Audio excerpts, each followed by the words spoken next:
దేశమంతా కీలకమైనటువంటి అడుగులైతే పడుతున్నాయి. కాక్రోచ్ జనతా పార్టీ వాళ్ళది.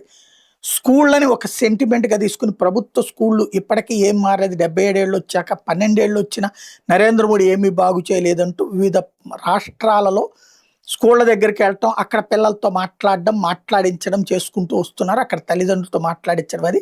అందులో భాగంగా మహారాష్ట్ర అంతా తిరిగే పనిని అభిజిత్ దుబ్కే పెట్టుకుంటే, రాజస్థాన్‌లో తిరిగే పనిని అశుతోష్ రాంకా పెట్టుకుంటే, మహమ్మద్ జునైద్ ఎవరైతే వాళ్ళ ఆహార మంత్రి గారు ఉన్నారో తను మధ్యప్రదేశ్‌ని ఎంచుకుంటే, తాజాగా ఆయా ప్రాంతాల్లో ఉన్నటువంటి మాజీ నాయకులు లేదంటే ఈ ఐఎన్‌డీఏ కూటమి నాయకులే వీళ్ళని రిసీవ్ చేసుకుంటున్నారు.